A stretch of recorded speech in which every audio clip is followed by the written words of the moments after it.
Hi everyone, welcome to my channel Education Facilitator. My name is Joyce और जो लोग मुझे जानते हैं इस चैनल पे, मैं यहाँ पे इंग्लिश वोकेबलरी जो वर्ड पाम एडीजी डिक्शनरी उसको एक्सप्लेन कर रही हूँ। और जो लोग न्यू हैं जैसे चैनल से जुड़ रहे हैं तो मैं आपको बता दूँ, मैंने यहाँ पे काफ़ी वर्ड्स वोकैब सेशंस लिए हुए हैं जो कि अगर आप लोग कोई भी एग्जाम की प्रिपरेशन कर रहे हैं तो बड़ी ही हेल्पफुल होंगे। So let's begin. Today's first word is 571।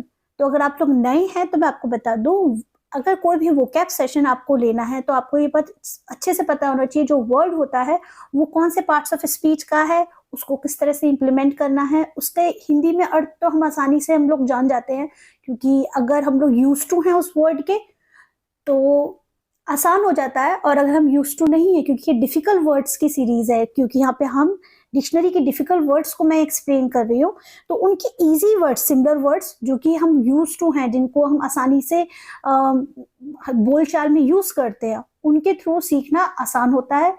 साथ के साथ एक बहुत इंपॉर्टेंट चीज है कि आप लोग अपने वोकैब सेशंस को अच्छा करने के लिए अपनी एक वोकैब के लिए एक अपनी नोटबुक जरूर बनाएं जिससे आपके खुद की बहुत अच्छी हो, और इसके साथ के साथ रीडिंग बहुत जरूरी है। अगर आप रीडिंग करते हैं, न्यूज़पेपर पढ़ते हैं, अगर आप लोग जो भी कंपटीशन की तैयारी कर रहे होंगे तो उसमें ये जो डिफिकल्ट वर्ड्स होते हैं इनके ही यूज होता है। तो चलिए, आज का फर्स्ट वर्ड है 571। It's called pejorative. What is it? It is called pejorative. ये क्या है? ये एक एडजेक्टिव है जिसका अर्थ क्या होता है, जो कि नाउन और प्रोनाउन को क्या करता है, क्वालिफाई करता है, उसकी विशेषता बताता है, जिसको हम हिंदी में कहते हैं अपमानजनक, बहुत ही किसी को अंदर से ह्यूमिलेशन फील हो उसके लिए कहते हैं, या निंदापूर्ण। जैसे डेरोगेटरी कहते हैं, डेरोगेटरी रिमार्क पास कर दिए। मतलब डेरोगेटरी रिमार्क पास करने का मतलब क्या होता है कि हम किसी को इंसल्ट कर रहे हैं, ठीक है, अब्यूजिव, आउटरीचेस, डिग्रेडिंग, किसी को नीचा दिखा रहे हैं। और शब्दों में नहीं, कभी कभी कुछ ऐसा होता है कि हम एक्शंस में बहुत गंदे हो जाते हैं। तो ये बहुत ध्यान रखना चाहिए, सभी के साथ बहुत ही सम्मान पूर्वक, हमारे अंदर इतना अच्छा, चाहे आप कोई भी रिलीजन के हो, कोई भी कास्ट के हो, किसी भी तरह के हो, first the most important thing is that a good human, the best person, that is the best quality which we should have. तो हम अपने आप को इस चीजों से, इन तरह के जो वर्ड्स होते हैं, इन चीजों से खुद को मोस्ट ऑफ द टाइम हमेशा खुद को दूर रखें, ना खुद होकर के किसी को इस तरह का व्यवहार करें, और ना किसी का मिसबिहेव गलती से भी टॉलरेट करें। दोनों ध्यान रखिएगा, ये दोनों होने जरूरी है। चलिए इस वर्ड को हम इसमें सीखते हैं, एग्जाम्पल के थ्रू समझते हैं। The new terminology will quickly become pejorative. और न्यू टर्मोलॉजी मतलब होता है वोकैबुलरी, मतलब शब्दावली जो होती है ना, वो क्या हो जाएगी, वो बहुत जल्दी कैसे हो जाएगी, बहुत ही निंदापूर्ण हो जाएगी, मतलब बहुत जल्दी इसकी बुराई कर दी जाएगी, ठीक है। I agree, I am ambitious. और मैं ये बात मानता हूं कि मैं कैसा हूं, बहुत ही कैसा हूं, महत्वाकांक्षी हूं। मुझे अपने मतलब लोग होते हैं ना एम्बिशियस, जो बहुत होते हैं, and I don't see that as a pejorative. और मैं इस चीज को बिल्कुल भी अपमानजनक नहीं मानता हूं। महत्वाकांक्षी होना मुझे बिल्कुल भी अपमानजनक नहीं लगता है। 572, it's called penchant. What is it? It is called penchant. ये क्या है? ये एक नाउन है जिसका अर्थ होता है झुकाव से या किसी भी प्रकार की रुचि से। अगर हमारी किसी के लिए इच्छा है या लगन है या कोई भी आपका पर्सनल इंटरेस्ट है, उसको हम बोलेंगे लाइकिंग, फॉन्डनेस, प्रेफरेंस और टेस्ट। ये सब इसके सिमिलर मीनिंग है इंग्लिश में। और अब हम इस पेंचेंट को एग्जांपल में सीखेंगे। She has a penchant for champagne. और उसको किस चीज की इच्छा थी, किस चीज का शौक है, उसको शैंपेन का, जो शैंपेन पीते हैं ना, ड्रिंक होता है, उसका क्या है, शौक, या उसको इंटरेस्ट है उसको। 573, it is called penitent. What is it? It is called penitent. ये क्या है? ये एक एडजेक्टिव है जिसका अर्थ होता है किसी भी चीज का कोई जो पश्चाताप करता है, रिपेंटेंट करता है, उसको बोलेंगे। और किसी भी तरह के पछतावे को बताता है, कोई भी व्यक्ति जब किसी भी चीज का रिग्रेट करता है, रिपेंटेंट, कॉन्ट्राइट, क्रिमिनियस, ये इसके सिमिलर मीनिंग्स हैं। चलिए एग्जाम्पल में देखते हैं। शी इज डीपली पेनिटेंट, और वो क्या है, बहुत ही उसको पछतावा है या बहुत ही पश्चातापी है। Phil is a name here, was trying hard to look penitent, और वो क्या दिखने की कोशिश कर रहा था जैसे वो बहुत ही पश्चाताप कर रहा है या बहुत ही तौबा कर रहा है। मतलब दिखने की कोशिश कर रहा था तो रियलिटी में पश्चाताप नहीं कर रहा होगा। पेंसिव, पेंसिव का मतलब क्या होता है, ये एक तरह का क्या कहा जाए, एक ऐसा एडजेक्टिव है जिसमें उदासी आती है, जिसमें चिंता आती है, स्ट्रेस आता है, या आप खुश नहीं होते हैं। इनडिफरेंट, एफर्टलेस, डिसइंटरेस्टेड और फ्रिजिड, ये सभी इसी के ही सिमिलर मीनिंग्स हैं। The woman in this painting has a pensive smile, और जो वुमन है, जो फोटो है, कोई भी पेंटिंग है, उसमें एक औरत है, उसकी जो स्माइल है उसको देख के लग रहा है कि वो अंदर से क्या है, कैसी है, उदास है। He looked suddenly pensive, और वो अचानक से कैसे दिखने लगा, जैसे वो बहुत ही क्या है, उदास है या चिंता में है। 575 इट इज कॉल्ड peremptory, ये क्या होता है, स्पष्ट या किसी भी तरह का आज्ञा देना, किसी को हम ऑर्डर दे रहे हैं, आदेश दे रहे हैं, इंस्ट्रक्शन दे रहे हैं। क्लियर, एपरेंट, डिक्टेटोरियल और स्ट्रेट फॉरवर्ड, मतलब ज्यादा इधर उधर नहीं, एकदम जो आपको अपनी बात रखनी है एकदम सीधे सीधे, कहीं सकते हैं इसका यूज एज इंस्ट्रक्शन हो रहा है, जहाँ पे हम आदेश दिए जा रहे हैं उस तरह से हम कर सकते हैं। क्योंकि ये एडजेक्टिव है तो ये नाउन और प्रोनाउन को क्या करेगा, क्वालिफाई, मतलब उनकी विशेषता को बताएगा। He started issuing peremptory instructions, और उसने क्या किया, देखिए यहाँ पे ये जो व्यक्ति है उन्होंने क्या करना शुरू कर दिया, उन्होंने अनिवार्य निर्देश जारी कर दिए। अनिवार्य निर्देश जो कंप्लीटली आपको फॉलो करने हैं, वो निर्देश को क्या करना है, इशू कर दिया। He made a peremptory order, और उसने क्या किया, बहुत ही स्पष्ट रूप से इंस्ट्रक्शन दिया या ऑर्डर दिया। 576 it is called perennial. What is it? It is called perennial. ये भी क्या एडजेक्टिव है जिसका अर्थ होता है चिरस्थायी, नित्य, या कॉन्स्टेंटली कह सकते हैं, जो लगातार होता रहता है या जो बिल्कुल अंत तक होता है। एवरलास्टिंग, इंड्योरिंग, इटर्नल, कांस्टेंट, ये सब इसके ही सिमिलर मीनिंग हैं। मिकी माउस सभी लोगों को पता होगा, जिनको नहीं पता आई डोंट नो, क्योंकि मोस्ट ऑफ द टाइम ये बहुत ही फेमस शो रहा है। जब मैं छोटी थी तो बहुत ही फेमस था, और आज भी अगर हम देखेंगे तो उतना ही अच्छा लगेगा बच्चों को तो या लोगों को भी। तो जो मिकी माउस है वो किस तरह का शो है या किस तरह का फेवरेट है, वो हमेशा के लिए फेवरेट है, सब लोगों के लिए। आई वॉन्डर, और मैं क्या करता हूँ, मुझे आश्चर्य होता है, एट हर perennial यूथफुलनेस, उसकी हमेशा की किस क्या से युवा अवस्था को देख करके वो हमेशा कैसे लगती है, एकदम यंग लगती है, उसको देख करके मुझे बड़ी यही आश्चर्य होता है। 577 it is called perfidy. What is it? It is called perfidy. ये क्या है? ये एक नाउन है जिसका अर्थ होता है नमक हरामी करना, गद्दारी करना, बेवफाई करना। अब वो जरूरी नहीं है कि बहुत बड़े ही पर्सपेक्टिव पे हो जाए।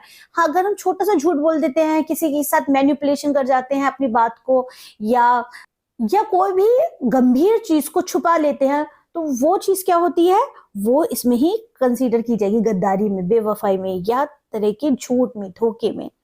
डुप्लिसिटी, डिसीट, डिसलॉयल्टी, इनफिडेलिटी, ये सब इसी के ही सिमिलर क्या है, मीनिंग है।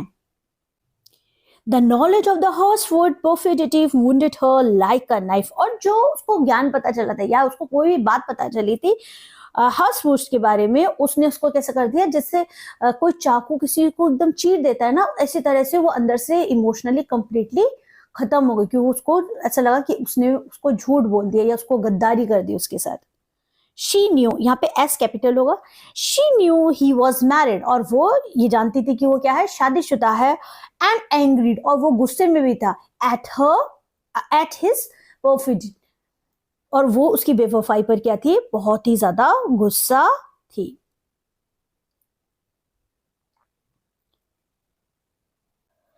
$578 it is called perfunctory. What is it? It is called perfunctory. ये क्या भी क्या है? एडजेक्टिव है जिसका होता है अर्थ असावधान, बेपरवाह होना, किसी भी चीज का फर्क नहीं पड़ना, किसी के लिए केयर नहीं दिखाना, किसी भी चीज को लेकर के इनडिफरेंट हो जाना, ज्यादा अटेंटिव नहीं होना, शैलो होना, सरफेस होना। तो ये सब किसके सिमिलर मीनिंग्स है? परफंक्टरी के हैं। She gave him a perfunctory smile, और वो क्या देती है उसको? बहुत ही शो करने वाली, एकदम ध्यान ना देकर के ऐसी स्माइल देती है, देख के ही लग रहा होता कि ज्यादा अटेंटिव नहीं है। The applause was perfunctory. अच्छा, यहाँ पे तालियों की गूंज है, जो बिल्कुल बेपरवाह होकर के लोग तालियां बजा रहे हैं, किसी ने कोई बहुत अच्छा काम किया होगा, इस वजह से बज रही है तालियां।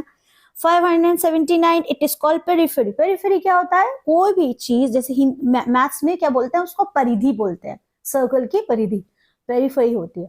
और भी हम ये भी बोल सकते हैं, ज्योग्राफी में भी इसका यूज होता है, जब हम ग्लोब होता है, ग्लोब के चारों ओर की जो पेरिफेरी के बारे में बात कर रहे होते हैं, तो वो इस घेरे के बारे में बात कर रहे होते हैं। तो आप इस तरह से अंदाजा लगा सकते हैं किसी भी चीज के ऊपर के जो घेरे होते हैं उसको बोलते हैं। लेकिन यहाँ पे as a general term periphery का यूज होगा, तो देखते हैं किस तरह से यूज हो रहा है। Circumference, compass, ring. कंपास तो आपने देखा, मैंने मैथमेटिक्स का एक एग्जांपल अभी आपको बताया। रिंग, सर्किट, ये सब इसी के ही सिमिलर मीनिंग्स हैं। अब यहाँ पे इसको जर्नल टर्म में कैसे सीखेंगे? होम्योपैथी, जो कि मेडिकल टर्म से रिलेटेड है, is on the periphery of medical practice. जो होम्योपैथी है वो चिकित्सा जो प्रैक्टिस है, जो मेडिकल प्रैक्टिस है, उसकी परिधि पर ही है। The ideas are also expressed by minor poets on the periphery of the moment. और जो आंदोलन हो रहा था उसके बारे में जो मेजर सिर्फ पोएट्स वगैरह ने नहीं, बल्कि जो माइनर पोएट्स थे उन्होंने भी अपने विचारों को, आंदोलन के लिए कोई भी तरह का मूवमेंट हो रहा है, क्योंकि आज के टाइम पे तो बहुत ज्यादा सोशल मीडिया, न्यूज वगैरह है, लेकिन आज से कई सालों पहले किस तरह से लोग अपने गुस्से को व्यक्त करते थे, तो या कोई भी तरह का गलत काम हो रहा होता था या देश में कोई चीज, तो लोग लिख लिख करके पैम्फलेट्स के थ्रू और अपने आइडियाज को पोएम्स के थ्रू तो वो पब्लिश कराते थे, जिससे लोगों में अवेयरनेस होती थी। ठीक है। 580, it is the last word. ये क्या है? पर्जुरी। इसका अर्थ होता है झूठी गवाही देना, किसी भी तरह की झूठी साक्षी देना, नमक हरामी करना, गॉसिप करना, नेगेटिव बातें करना। आजकल बहुत शोज ऐसे चल गए हैं, मूवीज ऐसे चल गए हैं, just stay away from them. क्योंकि आप जितनी नेगेटिविटी, स्पेशली अगर यूथ को देखें, यूथ को इन्फ्लुएंस करने के लिए इतनी नेगेटिव चीजें हो गई हैं कि अगर आप देखते ही रहते हैं या आपका कोई इस तरह का नेगेटिव शौक है, तो उससे आपका मेंटल पीस जाएगा, और डेफिनेटली जाएगा। और उसकी वजह से क्या होता है? इंसान झूठ बोलना बहुत आसानी से सीख जाता है। कुछ ऐसे ऐसे ट्रेट हमारे अंदर डेवलप हो जाते हैं जो हमें लगता है कि ये तो सब लोग करते हैं, और जो कि बहुत ही गलत चीज है। सब लोग जो भी करते हो, आप अपनी जिंदगी को एक अच्छे एग्जाम्पल की तरह रखिए, and till the end of life उस एग्जाम्पल को दुनिया के सामने मत प्रूव कीजिए कि आप कितने अच्छे हैं। आप सिर्फ इसलिए जानती है क्योंकि आप खुद अंदर से किस तरह की चीजों में कितने फेयर हैं, कितने बैलेंस हैं, गॉड के सामने आपको कॉन्फ्रंट करना है। तो आप इस चीज का बहुत ध्यान रखिए। जो कि मेरा अपनी जिंदगी में अगर किसी को कुछ अच्छी चीज सिखाने का हो, तो मैं ये जरूर कहूंगी कि be very much conscious about your deeds.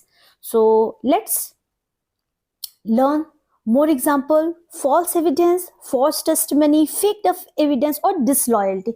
मतलब कुछ है नहीं, आपने गलत क्या कर दी? एविडेंस बना दी है। जो कि आजकल अगर आप देखें तो बड़े आसान शब्दों में लोग बड़े ही गलत तरह से, मैंने देखा है, गलत करते हैं, और बड़े एकदम उनको उस चीज का मलाल भी नहीं होता है कि हमने कोई गलत काम किया, और वो फॉल्स एविडेंस बना रहे हैं किसी के खिलाफ और कह रहे हैं नहीं सब लोग करते हैं। तो ये बहुत ही गलत चीज है, सब लोग कर रहे हैं जिस तरह से। Please don't follow it blindly, world के पीछे मत दौड़िए।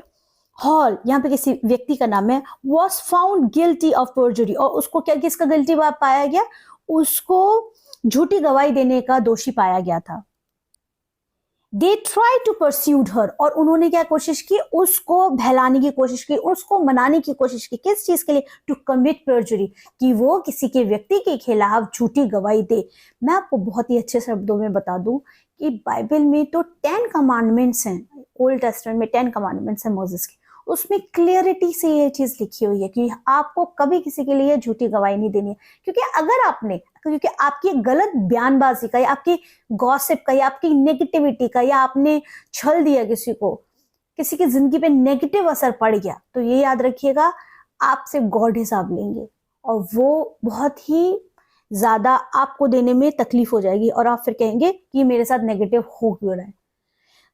आज हमने 10 वर्ड्स किए, कुछ मैंने अपने एक्सपीरियंस भी शेयर किया आप लोगों से। कभी कभी कुछ चीज़ हम पढ़ाते हैं तो हम पढ़ाते पढ़ाते कुछ अच्छी चीज़ें जो मुझे लगती हैं आप लोगों तक पहुंचनी चाहिए, मैं ज़रूर शेयर करती हूँ। बट आप लोग भी अपने सजेशंस कमेंट बॉक्स में ज़रूर शेयर कीजिएगा कि आपको आज का वीडियो कैसा लगा। वीडियो को लाइक भी कीजिएगा। उन लोगों को जो लोग सच में पढ़ रहे हैं और इन वीडियो के थ्रू उन लोगों को मदद मिल रही है, उन लोगों को ज़रूर शेयर कीजिए, ग्रुप्स में शेयर कीजिए, जिससे इस चैनल की ग्रोथ होने में भी मदद मिले। और मुझे भी यहाँ पे मैं आप लोगों को पढ़ा रही हूँ तो मुझे भी न्यू टॉपिक्स में आने वाले टाइम में जब भी मैं पढ़ाऊँ तो मुझे भी लगे कि लोग मेरे से कनेक्ट या इस चैनल के थ्रू कनेक्ट हो पा रहे हैं। फिर मिलते हैं आप लोगों से। Okay, thank you so much, have a nice day.